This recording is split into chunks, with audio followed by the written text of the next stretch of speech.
Hello viewers, আশা করি সকলেই খুব ভালো আছেন। সো গাইজ, আজ আপনাদের দেখাবো কমলাভোগ রেসিপি খুব সহজেই তৈরি করা যায় বাড়িতেই অল্প উপকরণে। চলুন আজকের এই রেসিপিটি আমরা দেখে নিই। তো বন্ধুরা, প্রথমে আমরা একটি কড়াই নিয়ে নিয়েছি। তাই কড়াইয়ে 1 টেবিল চামচ মতন আমরা ঘি ব্যবহার করেছি। এর সঙ্গে আমরা 1 কাপ মতন সুজি এখানটায় দিয়েছি। ঘিটা একটু গরম হয়ে আসলে তারপর একটু ভালোভাবে ভেজে নেব। এর সঙ্গে আমরা আরও দেব 1 টেবিল চামচ মতন ময়দা। তাই এগুলো একসঙ্গে দিয়ে আবারও 1 থেকে 2 মিনিট ভালোভাবে ভেজে নেব। তাই সুজিটা ঠিক এভাবে ঝরঝরি করে ভেজে নিতে হবে, কেমন? এরপর আমরা ব্যবহার করব 1.5 কাপ মতন লিকুইড দুধ। 1 কাপ সুজির জন্য আমরা 1.5 কাপ মতন লিকুইড দুধ আমরা এখানটায় ব্যবহার করেছি। তো বন্ধুরা, এরপর আবারও 1 থেকে 2 মিনিট আমরা এটাকে ভালোভাবে হালকা আঁচে একটু কুক করে নেব। তো ঠিক এই পর্যায়ে আসলে আমরা পরিমাণ মতন এখানটায় আমরা চিনি ব্যবহার করব।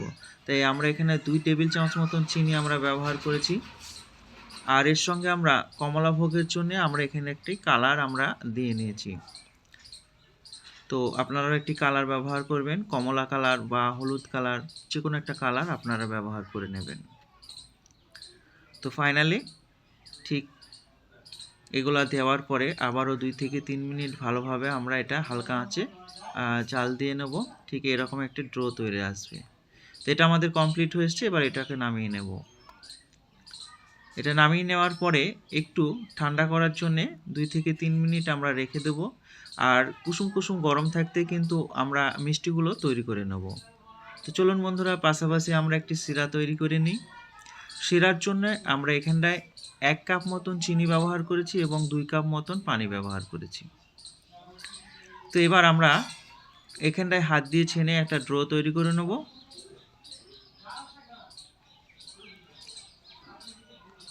তো বন্ধুরা, আমার চ্যানেলে নতুন হয়ে থাকলে অবশ্যই চ্যানেলটি সাবস্ক্রাইব করে সঙ্গে থাকবেন, যাতে আপনি সবার আগে নতুন নতুন ভিডিওর আপডেট পেয়ে যান। তার জন্যে পাশের বেল আইকনটি অবশ্যই বাজিয়ে দেবেন। ঠিক আমাদের ড্রো তৈরি হয়ে এসছে। আপনারাও ঠিক এভাবেই তৈরি করে নেবেন। এবার আমরা ছোট ছোট করে হাত দিয়ে লিচি কেটে নেব।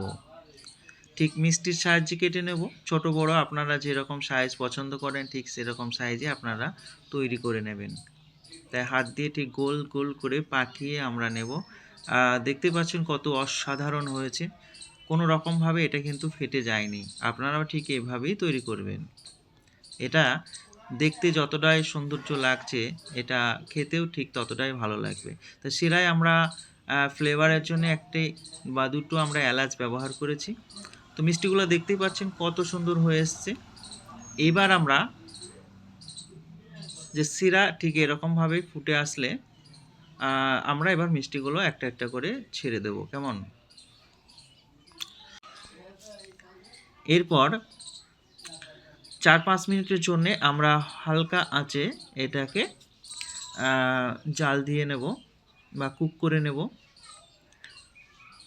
ঠিক এইভাবে বিভিন্ন রকমের ফুড হয়ে আসবে।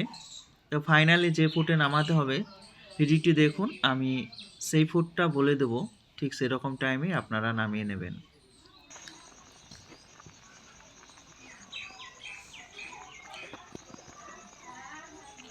সো গাইজ, এই রেসিপি আপনারা বাড়িতে তৈরি করুন এবং বাড়ির প্রতিটা মানুষের জন্য এই রেসিপি সার্ভ করুন। দেখবেন অপূর্ব খেতে স্বাদ। ঠিক দেখতে যতটা চমৎকার ততটাই খেতে ভালো লাগবে।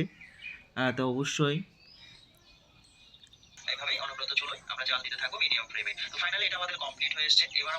এটা ফাইনালি কমপ্লিট হয়েছে। আপনারা দেখতেই পাচ্ছেন। দেখুন কত সুন্দর একটা লুক। আপনারা তৈরি করুন। আবার একটি দুর্দান্ত ভিডিও নিয়ে দেখা হবে। ততক্ষণের জন্য সুস্থ থাকুন।